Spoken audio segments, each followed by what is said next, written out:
We welcome all of you for this show, for a discussion on, if you talk about breaking the glass ceiling, well, then politics is really one area where our women politicians are making huge strides. We have with us Supriya Srinete, Congress spokesperson, Sushmita Dev, she's now a TMC member of the Rajya Sabha, Khushbu Sundar, film actress, and also a BJP member.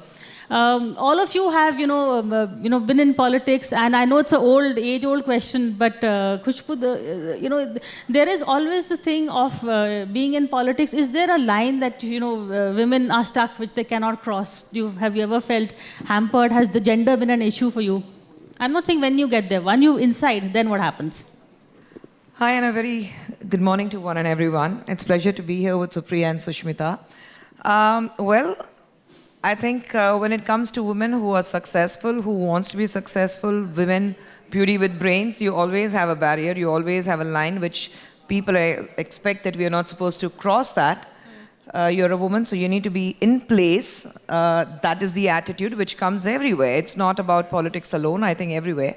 But times are changing. And here you have 3 strong women up on the dais speaking their minds. So I think times are changing, and that's welcoming. Sushmita, your take on, you've been also Mahila Congress leader, so you've been there on the ground. Is there, because I as a journalist, I know there is, our working hours are different from men. Like men journalists go at night, meet politicians. We cannot after a while. I mean, there's a former cabinet minister, मैंने कहा शाम को आपको मिलना है रात को, तो he says, क्यों, there is that whole attitude changes. Did you also have that problem? No, it's definitely not the same for a woman in politics vis-a-vis a man. We have to start by accepting this. But having said that, I think India has a history of a plethora of women who've broken that glass ceiling, whether it's pre-independence, whether it's post-independence, whether we're talking about now. But we have to accept that politics needs far more gender sensitization to make it a better and a more comfortable place for a woman. You yourself just gave an example. It's not like Supriya or Khushbu or me can't take to the streets, 2 in the morning. Like I was in Goa and suddenly this video went viral, of people taking money, and my party called to say that 2 baje jaiye election commission. I went. But having said that, I think women are constantly doing their part to prove the fact that they're equal. But I think it is also their right to expect every political party or the entire political class of a country to be more gender sensitive. I mean, I just met Khushbu's lovely daughter outside. Now, she's played a role of a mother and wife and done her part. And we have to give women leeway. Because after all, every woman has to play that dual role. There's a requirement for far more gender sensitization within the political arena. That's what I think. Supriya, your first thoughts, if you want to add to what they said, and also what has your experience been being a woman? So good morning to all of you. Sorry, Supriya, also TV debates, you are there very often. Do women get more abused and trolled? I'll come to that, but thank you very much for having me. And I think congratulations to start a women's show and to put the spotlight on women. It's time we do that, so congratulations and my best wishes for that. When it comes to women in politics, the debate always centers around, can you be out at 2 in the morning? Could you be protesting? Could you be crossing over and jumping over barricades like men do? Are you dragged as badly as the men are sometimes? Yes, all of that happens. But I think, and at least Sushmita and I come from electoral background politics. I'm sure Khushbuji has seen this happen as well. As women politicians, we do not talk about the basics, and I'm talking this to a room full of women because you will appreciate and understand what it is to be a woman in politics. When I'm in my constituency, I stop having water from the previous night because I do not have a place where I can go and urinate. Men can urinate across the road. I cannot. So I'm out all day. 9 out of 10 times I come back with UTI. And when I share that experience with other women politicians, they say, presto, that happens to us too. So, I think the debate always centers around, are you about to fight? Are you willing to jump the barricades? It's about basic things. As a woman politician, do you have a space to go and urinate, a space to perhaps, menstruating women to change their menstrual pads. It doesn't happen. So I think it's, it's not easy being a woman in politics, but I'm glad there are so many women in politics. I also believe there need to be many more women in politics to have that meaningful debate. And I think the onus lies not just on the political parties, it lies on people. I mean, I think affirmative action is required. Look at the wonder that Panchayati Raj created for elected women representatives. 30 lakh elected reps, 10 lakh women. Why do we not see a similar number in our parliaments? Because political parties across the spectrum are not willing to get more women. So I think to your larger question, should there be more women in politics? What is the state? I gave you a simple instance because that doesn't get talked about, but that is the reality we jostle and we live with. As a woman journalist, I think the two professions that see very active, very assertive women are journalism and politics, especially electronic journalism. We see so many more women. Is it the same? Yes, I think eventually you shine through wherever you are by the merit of your work. I strongly feel that. Whether you're a woman or a man, if you're good at your job, you will shine through. I think you will vouch for that as a journalist. As a former journalist, I vouch for that. Even as a woman politician, you don't excel in your field because you're a woman politician. I mean, Indira Gandhi is not Indira Gandhi because she was a woman, because she was a decisive prime minister. So I think eventually it boils down to traits that you bring to the table, to the qualities that you bring to the table. And I think it's pretty much that, really. But Sushmita, again, the qualities that are valued in a man, I mean, politics is the same as any other profession, even in a corporate world. A woman being, this thing will be seen as aggressive, or just taking the lead will be seen as being pushy. Do you also have that same problem with your political colleagues? What, being called pushy? Do they call you pushy? See, I mean, politics inherently as a calling is adversarial. Whether it's inside your party or whether it's on the street against a party. I mean, Supriya ji talked about Indira ji. Similarly, every time you talk of Mamata Banerjee, you relate to her as a street fighter. So that kind of aggression is inherent in our role. But yes, where does the gender bias comes? If a Supriya or Sushmita or Khushbu are aggressive, most men will say cantankerous. And if men get into a fist fight, it's like, dekha kitni himmat hai. So that's the gender bias that we need to get rid of. But I think to be in politics, you have to be aggressive. You can't be passive. And when I say aggressive, I don't mean shouting and screaming and constantly picking a fight with somebody, but you need immense amount of determination. You need a sense of self-sacrifice and a lot of confidence. And definitely you have to be aggressive, whether you're a man or a woman in politics. Otherwise, it's not possible. Have I ever felt discriminated against? I don't know, but you yourself mentioned that I headed the Mahila Congress. I kept trying to convince Khushbu to come with me. She didn't. And if every time, I climbed a barricade. Many people told me, like, don't try to be like the Youth Congress. You see, that's the mindset that we are all fighting against. If Supriya is on TV, being aggressive, what do you hear her saying? Oh, she shouts too much. Just because she's a woman. That kind of gender bias should not be there. And our aggression, I think, emanates from our confidence and not from just, nuisance value. Fair enough. In fact, I remember Rajiv Gandhi's words on the Mahila Congress when he said something sort of a kitty club or something. But I think people like Sushmita and Supriya, all of us have made sure that, there's more to being a woman than just kitty club.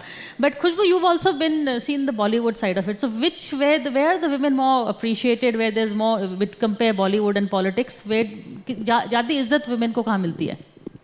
इज्जत तो काम से मिलती है. जहाँ पर आप काम करते हो, लगाव लगा के काम करते हो, इज्जत वहीं मिलती है. आपका नाम होता है, your name should speak for you. the kind of achievements what you have, in life, I think that should speak to you, and that is where your respectability comes from.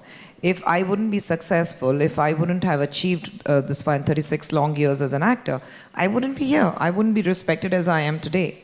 But if you look at it, I think politics and being in movies cannot be compared with each other. They're two different games. Politics is a man's world.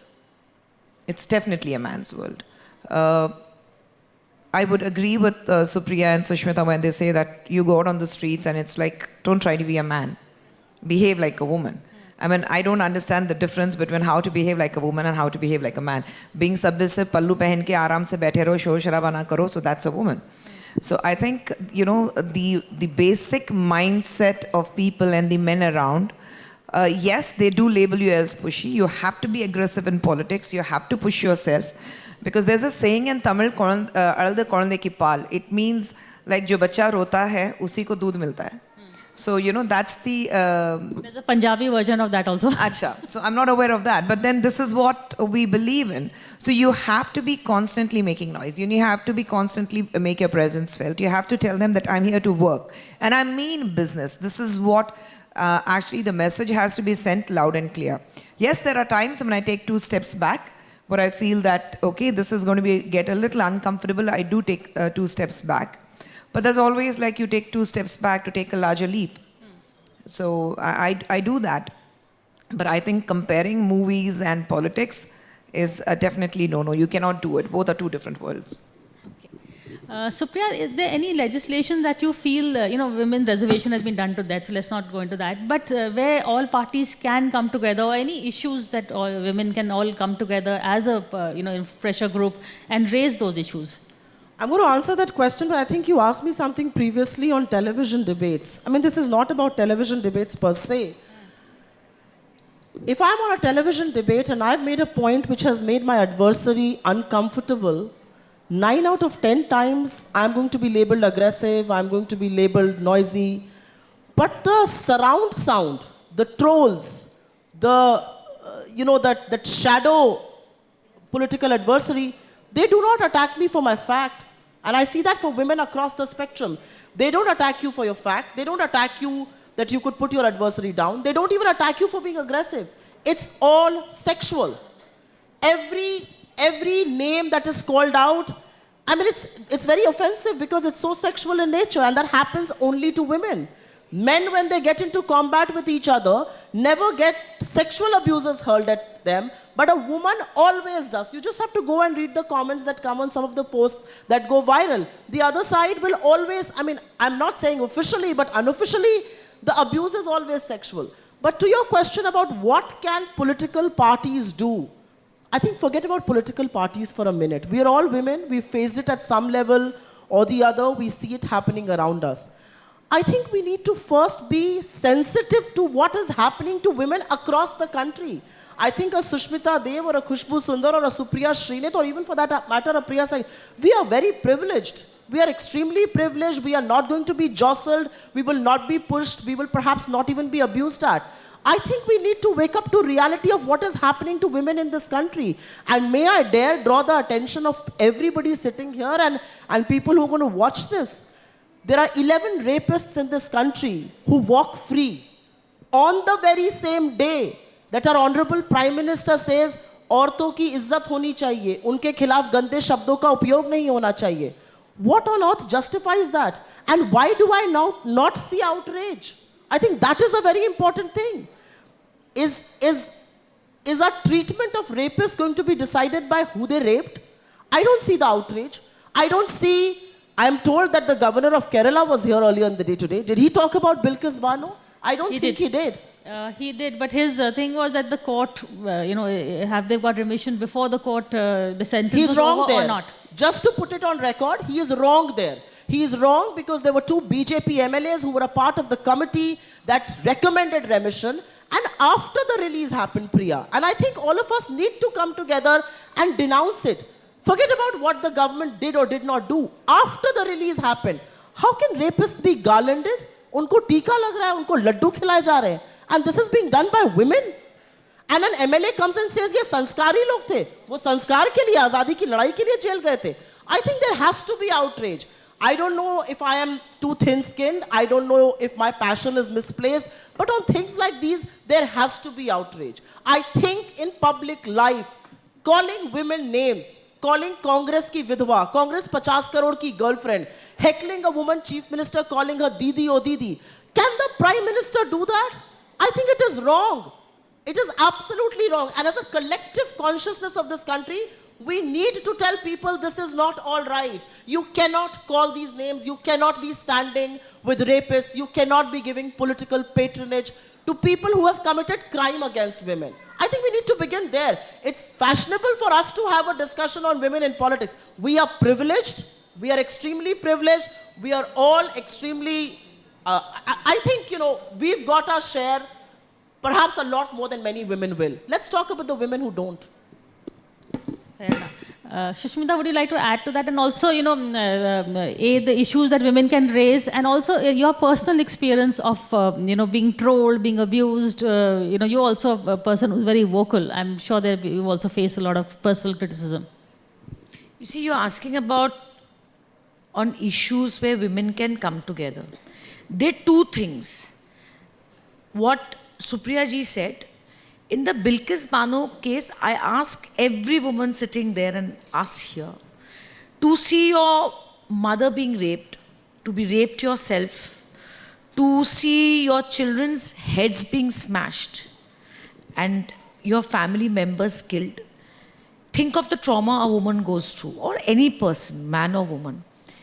And then to allow these 11 convicts to get away under a clemency policy, and then to misquote. I want the audience to understand here, and if anybody differs with me, I'm willing to debate it. Nowhere does it say that a judiciary has a role in this. This is not me being Trinamool or she being Congress or Khushbu being BJP. That's the law. It is never the job of the court to forgive somebody. It is an executive decision, i.e. the Gujarat government. And let me tell you what the Gujarat government did. They quoted a 1992 policy to let these 11 people walk away. Whereas this policy has been renewed in 2014, where it categorically says that for gang rape, there cannot be clemency. Okay? This is not, I'm talking across party lines. This is a government, the BJP government, the NDA government, I shouldn't say BJP, the NDA government passed a law saying this capital punishment for certain kinds of rape. Everybody is aware of that because of the Nirbhaya Kand. You remember that? And the entire country, women said, wow, now if you rape under certain circumstances, you can get death penalty. The same government today is silent on Bilkis Bano. Why? Those are the questions women have to unite. Those are the questions on women have to unite. And see, the highest positions have the greatest responsibility, what Supriya is saying. Today, if a Prime Minister or any person goes to West Bengal and says, Didi, oh Didi. So, you can criticize Mamata Banerjee for anything.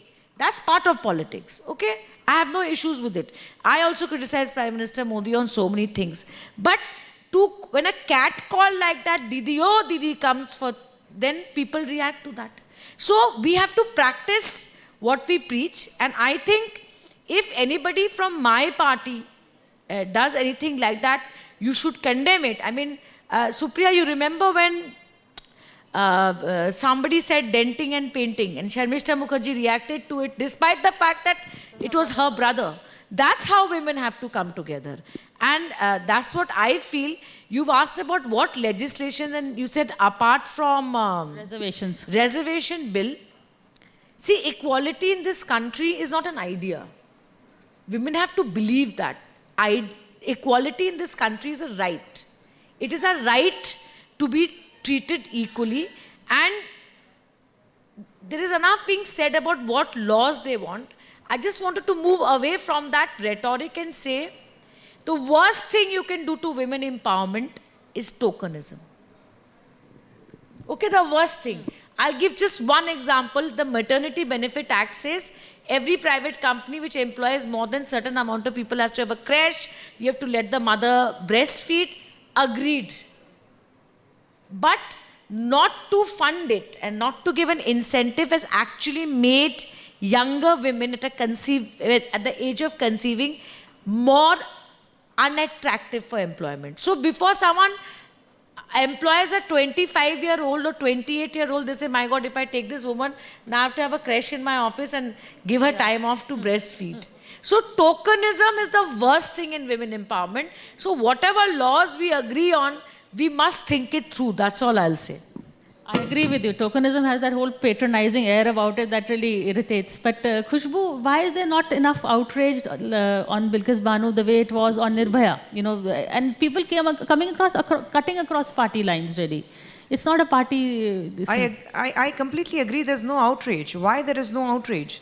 I mean, where you have parties, I'm not going to talk about politics here, though we three women belong to different political parties, but I'm not going to make this debate about political debate, whether it's BJP or Congress or TMC. But I am saying where the opposition parties, they flare up, they go do dharnas, they go for walks, they have candlelights and everything. You know, for every other damn thing in this country, whatever the NDA government comes out with a new scheme, why they have been sleeping, why there's no outrage, why they're not out on the streets. Why is the BJP not also outraging? Why? I just tweeted in the morning, please go through it. I said every woman needs to find justice, and these 311 convicts, they going scot-free is definitely not acceptable. When a woman is scarred, her soul is scarred for life. When a woman's dignity is torn and shredded into pieces, she needs to get justice. And we women of this country collectively have to come together and say that what is done is not right. It is the judiciary. I would beg to differ with Sushmita on this, but there is something called judiciary. Yes, there was, a panel which had given the clemency remission, but then there is a judiciary which has taken its course. So I am saying justice denied is not acceptable. Bilkis Banu needs justice, and we women need to come together. There was an outrage when Nirbhaya happened. There was an outrage when other rapes happened. There was an outrage, we all outraged when there was a continuous rapes in West Bengal. I am saying why there's no outrage. Have we become stone-hearted? Have we accepted rape as part of our lives? There's a woman getting raped, there's a child getting raped somewhere, so it's okay, it's daily routine. So, roz ki baat hai, kya farak padta hai? Aaj ye nahi to kal koi aur sahi. Why there's no outrage? Why we women are not talking about it? In fact, I didn't see your tweet, but I congratulate because I have not seen many BJP leaders tweet. So congratulations. Supriya, last word to you. We are out of time. So no, I would congratulate Khushbuji, and I will only hope that the Women and Child's Development Minister gathers the same courage in tweets like she did. But I will only say one thing. The outrage is missing not just for Bilkis Banu's rapists walking out or walking free. There is no outrage when women in this country are put on sale on apps like Bulli Bai. There is no outrage when women are heckled and put on sale on Sulli deals. Why is there no outrage? Because does the religion of a woman decide how bad or how ugly the outrage is going to be, or will it be the gender of women? I think that's the thought we need to ponder over and rest on.